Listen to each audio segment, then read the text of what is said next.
Hi guys, so I wanted to do a video today on how to make really cute labels for all of your canning jars with free resources. One of the things that I've always struggled with is I really don't like handwriting all of my canning jars with what's in them and what date it is because my handwriting's not that cute and frankly I want to have cute jars. So I've started to design some of my own labels using Avery's Round labels for inkjet and desktop printers, along with free resources from PicMonkey and Avery's free design and online template system. So I'm going to show you guys the free resources and do kind of a step-by-step video on how I get my canning labels. So let's get started. If you choose to go ahead and just use it for free with a free trial, go for it. I do have a paid account because I use it quite frequently for other blog items, but it's been a really versatile tool for me because I can use this for Pinterest templates, Facebook cover art, there's canvases and blank templates for Etsy shops, or even invitations, announcements, and stuff like that that you can customize on your own, along with a pretty robust photo editing software for an online marketplace if you guys don't want to go down the road of like Lightroom or Photoshop or anything like that. So I'm going to log into my account, and now that I'm logged in, this is the platform that I go to. It's what's called a hub. So you can see some of the past work that I've done, along with PicMonkey showcasing some featured templates that they have, giving you the base designs where all you have to do is change the font and sayings.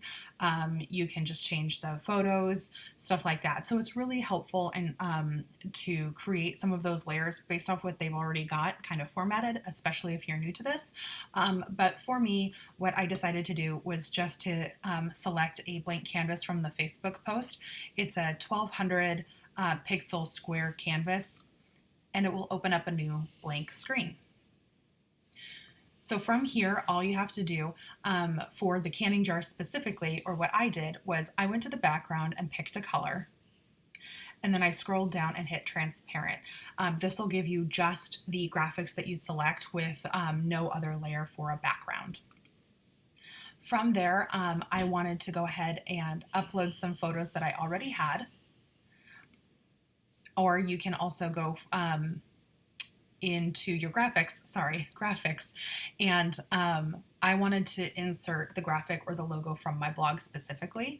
So you can click and drag it and it will superimpose it onto that background, and you can reduce it and move it. And you'll get these red lines that give you kind of a reference point for where on center is, whether it's horizontal or vertically, and that will kind of help you guide you through your design process. So I'm going to just leave that here down in the corner for right now. And then I'm going to go ahead and go to some of the other graphics.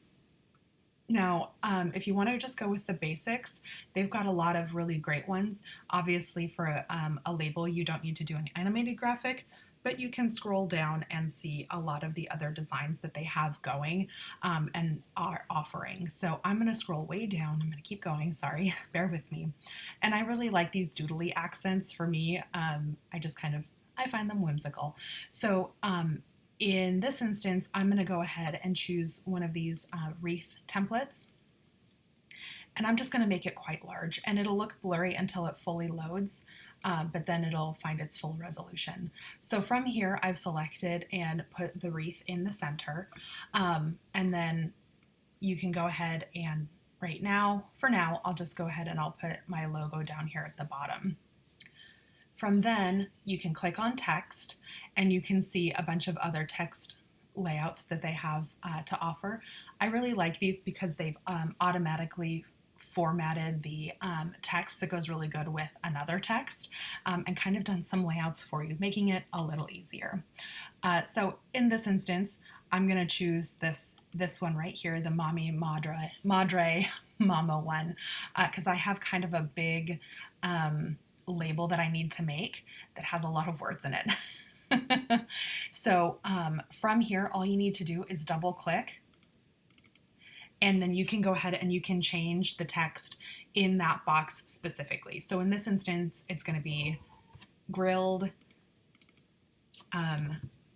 pepper and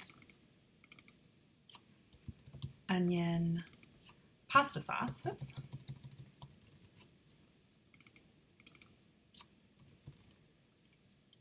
And I can get rid of this last one because I won't need that. So from here, I'm also going to edit this text box and give a month that I created this canned recipe, which was September. Oh, actually, it's October now. It's October.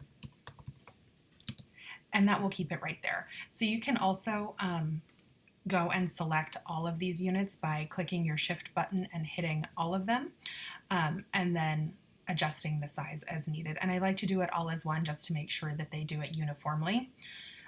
So these are gray, but if you guys want to change the colors on any of them, you can definitely do that. Over in the text section, there's effects. You can erase items, and then you can go ahead and change the line height, which spaces them out further or moves them closer together. I just like keeping them where they are because that's just a personal preference. And then the letter spacing, you can put it closer together or space them out as well. I'm going to just go back to one and keep it as is. So for me, I'm keeping everything black and white. I mean, obviously my logo has a little color to it, but for me, we just have a black and white inkjet printer or LaserJet printer because my other one, everything was drying up in it. I just didn't want to worry about color. I don't print that much color stuff anyway at home, even working from home. So I'm leaving this kind of with the blacks and grays as it is, and my logo will obviously come out black and white in the final design. So once I'm done with this, you can change the name, and that will save to your hub. And then I end up downloading it as a PNG file. You can do it as a JPEG for the Avery Design and Print Online function, but I prefer just to use it as a PNG in this instance, and then hit download. So it'll download wherever you select things to download to. In my instance, it just goes down right to a download folder, and then we can move over to Avery. Now, what I should mention is that these are the Avery labels that I did purchase. They're the 22807 label, so it's a glossy white 2-inch label that fits on most of the regular mouth canning jar lids. I didn't want to do something that covered the entirety of the lid, like a 2.5-inch or 3-inch label. So this will fit really nicely right in that inner circle of all of the canning lids. I found the glossy white ones because they did work with my LaserJet and an inkjet printer. So make sure that you get a label that works for the type of printer that you have. You don't want to get stuck with something that's going to bleed too much or not dry, kind of like using a gel pen on something with that's slick. It just won't dry right. So you just definitely don't want to fall into that trap. So there's this, and now we'll go over to Avery's design online template system, and I will show you how to superimpose your PicMonkey design onto your labels. The Avery.com accounts page, you can set up a free account with Avery, which is something, I mean, it's free, it's really easy to do. And then once you log in, you can go in and they will help you with all of your projects. So you can go and say, start a new project, and then you can enter the label template designation. Click that, and it will give you a lot of various templates to go through if you want to use one of theirs.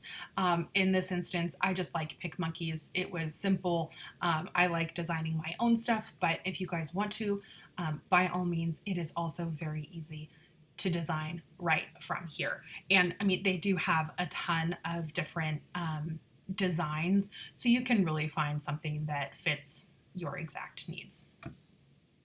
So I'm going to upload a completed design.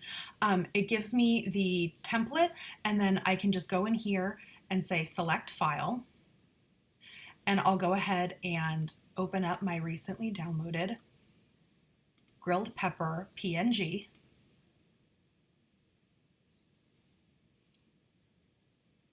And it superimposes it really beautifully. It tries to center it all for you. So that's one of the other reasons I like using a somewhat standardized pixel width, height, dimensioned template from PicMonkey. And then I can just say apply this design. One of the things that you want to be on the lookout for is if you want to customize it, Avery does do a good job of giving you the parameters of the labels. So this is the safety zone right here, this inner circle, so that you know you're getting close to the edge. This gray line is the edge of the sticker or label that you're going to make. And then there is a bleed area just in case your ink just does end up bleeding. So if you need to, you can go ahead and you can do import data with a mail merge, or you can add a different image or other text. So since we've kind of done that already, I really don't have to worry about that. And this one centered up so beautifully. I am all done. So all I need to do is preview and print, and it will outline all of the each of the sheets of the labels. So all I have to do is go ahead and either print it myself or let Avery do it for you. Obviously there's a fee for Avery to go ahead and print it and do it for you, but if I wanted to do something like super really pretty colored labels, and since I don't have a colored LaserJet printer or anything like that, that might be something that I wanted to do, especially if I had a small business. But for me, for the personal use of all of my canned goods, black and white labels is just fine for me. So from there, print it yourself, go through all of your printing procedures, and go from there. So I really hope this helps you guys and gives you some inspiration. Again, you can do this one of two ways. Use an Avery template that's already on their website and just customize it from there. Or if you're nutty cuckoo bananas like me, go to PicMonkey, really customize it using some of their free or paid features, and you can import your own labels, pictures, PNGs, anything like that, and go from there. So good luck, you guys. I hope this helps, and happy canning.